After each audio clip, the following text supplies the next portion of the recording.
Just because I was running a little short on time before the launch here, I didn't have a chance to film the rest of my charge testing. But regardless, I was able to get the charges just right for both the main and the drogue parachute. Now I'm out here at Fire in the Sky. I'm going to set up the Drago for its flight. Now before I came out here, I already loaded up the charges into the avionics bay. It's a whole lot easier to do that when you're in your garage versus when you're out here in the wind and you're trying to measure to the 1/10 of a gram and the wind's pushing all over your scale. So the charges are all set in the avionics bay, and I checked the batteries again. The avionics bay is all good to go. I'll get to the booster section in just a minute, but here I'm going to build the rocket from the top down. What I like to do first is I like to take the nose cone. I'm going to push everything through the payload tube here, and I'm going to bolt the nose cone in place with the shear pins, and then I'll start packing up the parachute, pushing it in from the bottom. And when I'm done with that, we'll screw the payload tube onto the avionics bay.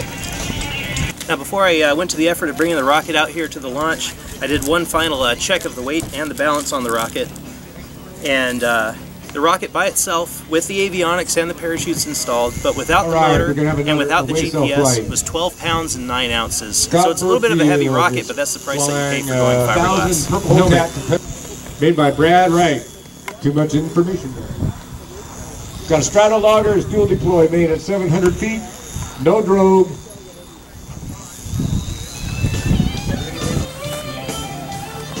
Alright, with the nose cone bolted in place with the shear pins here, I'm going to start loading the recovery gear in, and we just start from the top and go in order all the way down to the bottom.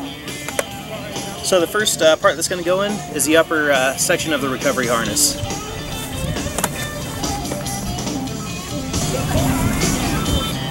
Now I'm going to fold my parachute one more time here, make sure it's going to come out okay.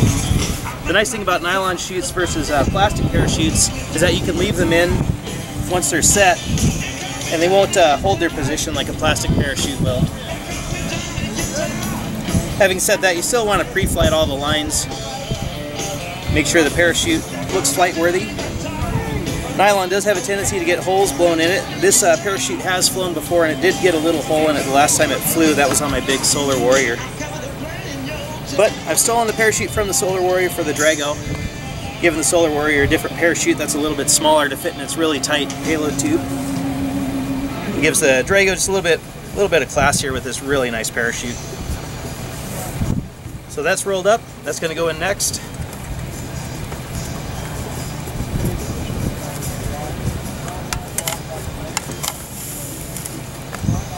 And I'm just going to push it all the way up. It'll go a little bit into the nose cone, but the velocity of the nose cone upon deployment is going to allow the parachute to pop free.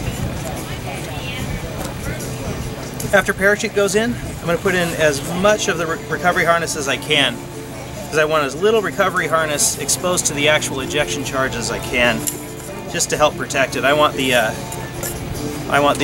protector here to do all the hard work of taking the heat. Parachute protector is going in next. As I push it in, I'm just going to kind of wad it on the outside as much as I can, so it prevents all the hot ejection gases from hitting the parachute during the deployment. With all that in there, I've got my quick link here. Very important to not forget to attach your quick link to the avionics bay. I've seen it happen. It's not a whole lot of fun when it does. This is the upper side of the avionics bay. Fortunately, with the way that I have this keyed in, it's impossible to put the avionics bay in upside down. Just a little bit of help there. Make sure the quick link is nice and secured. There we are. Shove the last little bit into the payload tube. And once again, the fit of the payload tube into the upper section isn't super important, super critical, because it's going to be attached for the entire flight using the bolts.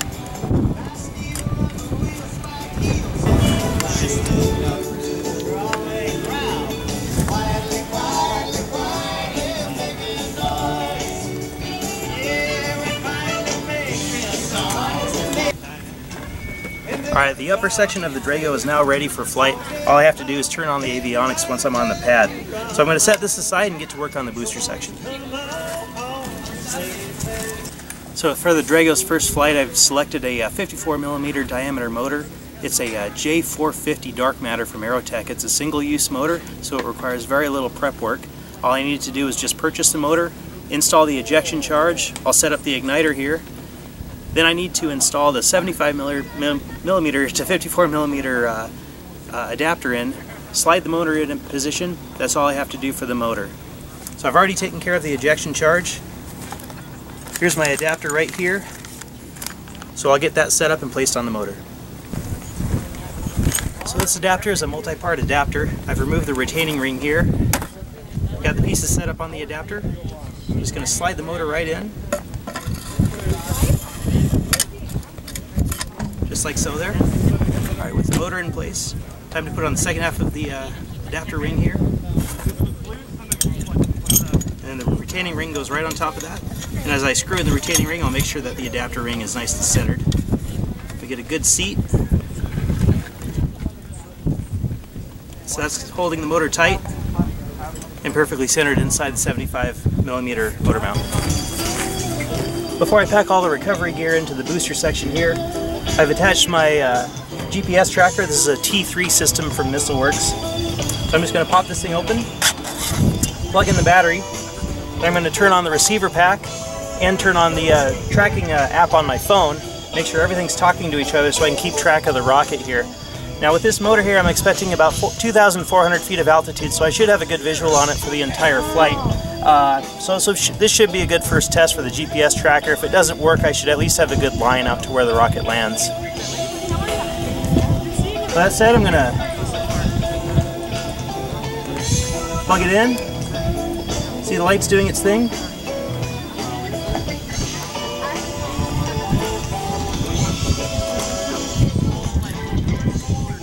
Put the protective sleeve back on.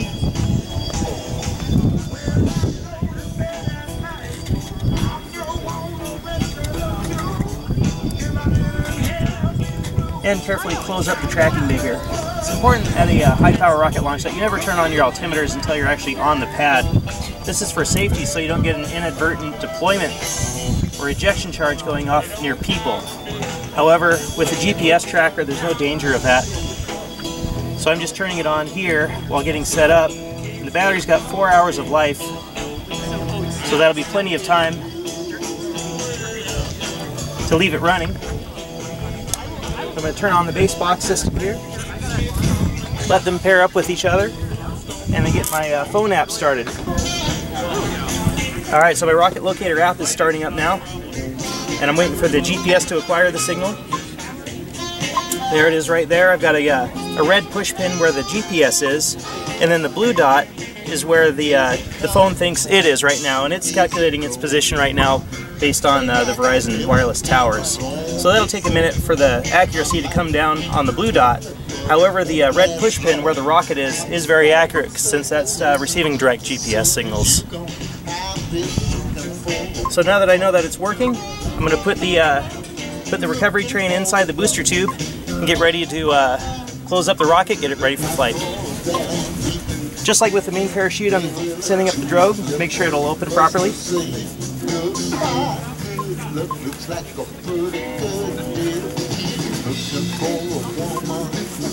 And I'm going to enclose the drogue inside the parachute protector here. Give enough space here so that the parachute protector flies free from the drogue upon deployment. And I'm also going to set the GPS locator inside here as well to protect it from the hot ejection gases.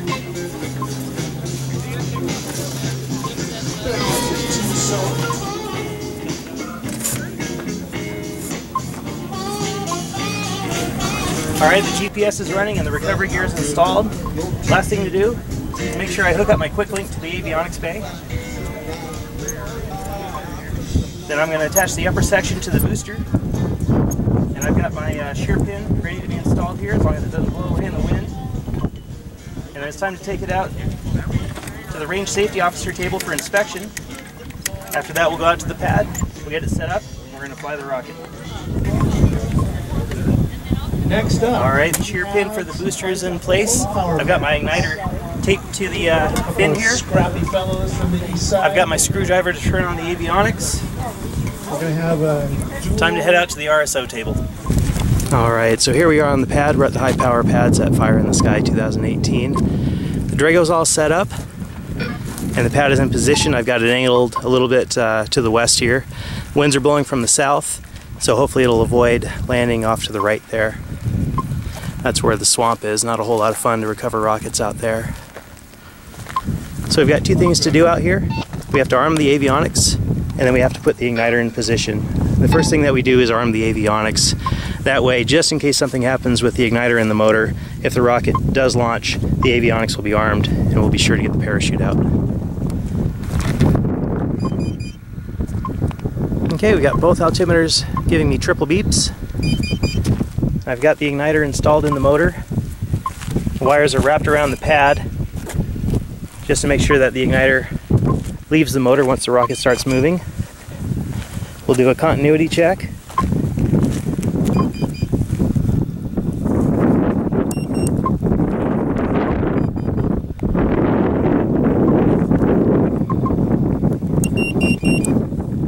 That looks good. All right, let's head back and watch the Drago fly. So out on pad 1A, we have Ryan Winslow.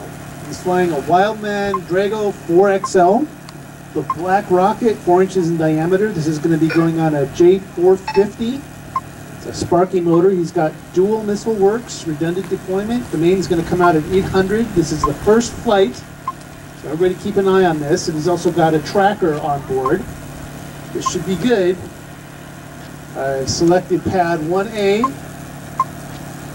Pad is armed. Going in 5, 4, 3, 2, 1.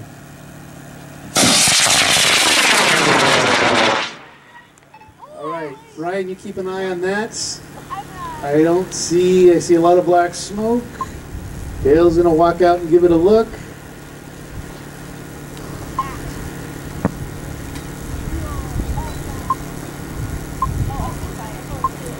I don't see any fire, no flame.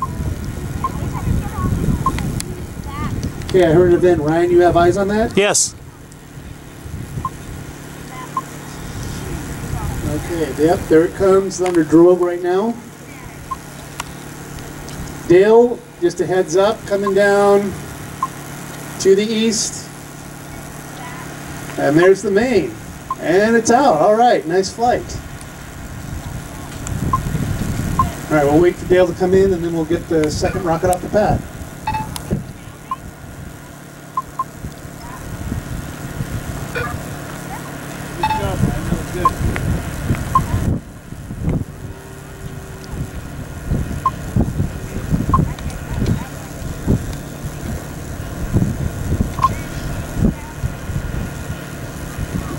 Alright, so I'm walking out to the rocket now. Fortunately, it didn't land too far away, so if the GPS tracker doesn't work very well, then I should still be able to find the rocket. I picked up the signal again. I lost the signal of the rocket after it went down over the hill here, but it should just be out in this area. And unfortunately, this map here doesn't really give me good distance information. It just gives me where the rocket is and where I am. So I'm just going to keep walking towards the rocket. Fortunately, this was a really good test for the tracker, as I have a pretty good idea of where the rocket ended up. Now you can see out here flying in Mansfield out for Fitz. Finding rockets out here in the sagebrush, especially smaller rockets, can be a real pain. So it's important to get a good line on your rocket as it's coming down and do your very best to walk straight toward it. Now up ahead here you can see some smaller trees and vegetation. That's known as the swamp out here, and that's an area that you really don't want your rocket to land in. Oh, but coming over the hill here, I can see the big recon parachute right over there. That's where the Drago is. So fortunately it's in nice dry ground. So I'll keep walking towards it and keep checking my phone here just to see how well the locator is working. We'll go pick up the Drago. Alright, here we are. Found the Drago. Looks like all the pieces are here. We got the altimeters beeping out.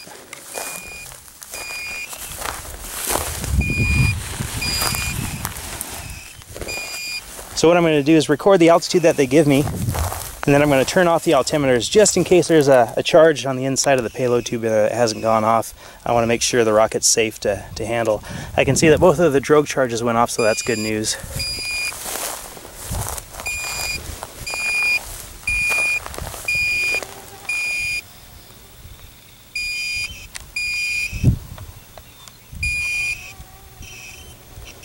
All right, 2,521 feet, just as I expected on the J450 dark matter motor. Perfect first flight on the Drago. Good to see it back. Looks like the vinyl held on real well. So I'll put this rocket back together. I'm going to turn off the avionics first, then stuff all the parachutes back in, and then carry the rocket back. And that's the easiest way to carry these rockets back, especially if the breeze is up, is get rid of that parachute, wad it up, and put it back in the body tube. Finally, back at camp with the rocket.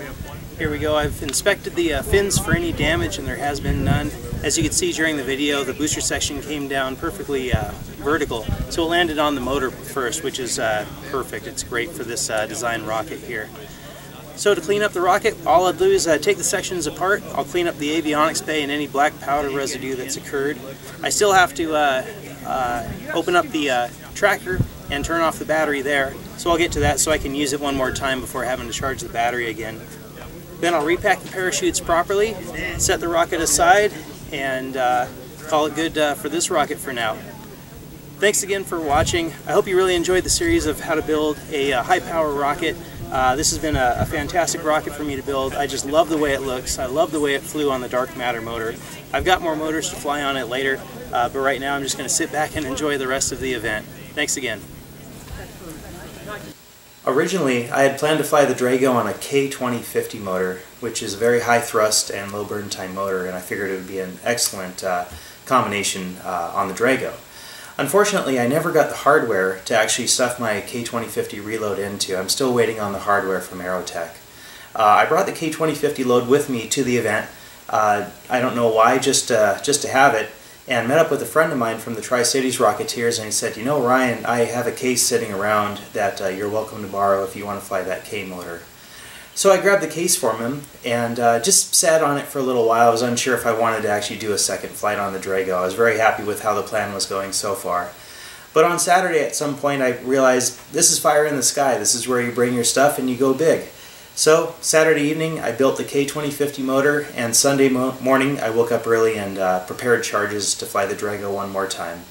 So let's see how that went. Ryan Winslow is flying a Dragon 4XL on a K. Oh, I hear an uh-oh. I do have a camera on it. A K2050, am I reading that right? Super Thunder? That's right. Burn time is 0.7 seconds. So don't anybody blink here. And all right, here we go. Dual missile works on board. Dual deployment. Main deploys at 800 feet. So let's see if I get this right here. 2A, which is the 5. I got it, I think. Okay, there we go. 5, 4, 3, 2, 1. Wow. I guess that K2050 was right. Even Christmas. All right, we're looking. If anybody sees it, let's hear from you. Get out of my space. Okay. I hear an event. All right, I see the event. All right. Boy, that was a great push. I want that to blow. A little more of an explosion than a push. People probably thought that was the eject charge Dale was talking about. All right, moving on to... That was yours, Ryan. Yep. Wow, no wonder you were nervous. You had no intention to start with. Okay, moving out to the east side, pad 3A. Here we go, backside of camp, heads up. Okay, there we go, the main just deployed, so there we go. We got the main out, pretty sure that's going to clear camp. Yeah, that's going to clear camp. Okay, very good. Okay, here we go with Untitled 1 on pad 3A, with a 14-second delay. Up, assert flight. Axel. And I see an arm waving. Okay, that looks like a witness because I know that's not Axel. Oh, okay. Here we go on 3A. 5, 4, 3, 2, 1. All right, not too bad of a walk. Camp is just over there. Rocket landed well clear of the power lines and the road. It also missed the lake over there, which is good news. Here it is.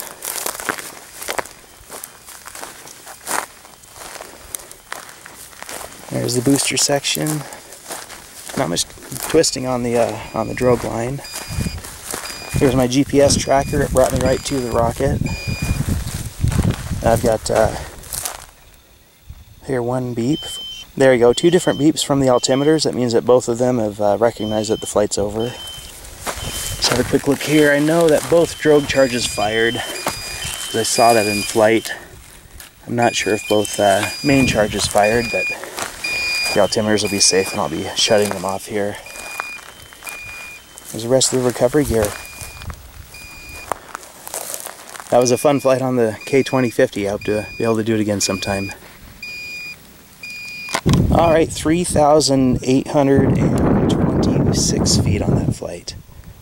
It's a good flight.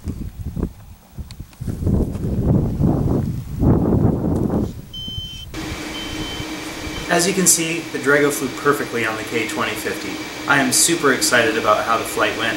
I've got the rocket back at home now. I've cleaned it up a bit, and it's ready to go up for the next launch. I just had a wonderful time building this rocket. I hope you really enjoyed the series. Let me know what you'd like to see. I'm working on the launch video from Fire in the Sky. That'll be out in a little bit. And I'm also working on ideas for the next project. I'm going to give you a quick look at that right now.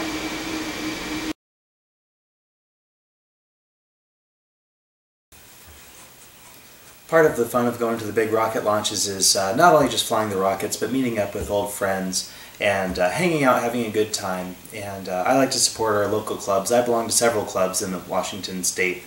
And whenever I go to a big launch like this and they do a raffle or anything that you pitch in money for the cause, I like to purchase tickets and help out the club with some money. Now, this year I was fortunate enough that I won a couple items in the raffle. I won some 6-inch tubing and I won an altimeter. Now, I'm lucky enough that I also have some 1/4-inch plywood from a previous build, plenty enough to make some fins and some centering rings for the 6-inch tubing. The problem is the tubing isn't very long. It's not quite long enough to make an upscale Alpha or any of the slightly shorter rockets that Estes makes. I would like to do an upscale. I have that upscale Solar Warrior and I really love that. So the question is now, what do I make with not that much 6-inch tubing? I'll have to think on that. Let me know if you'd like to see the next video. I'm going to be scratch building an upscale rocket. Just got to figure out what to do.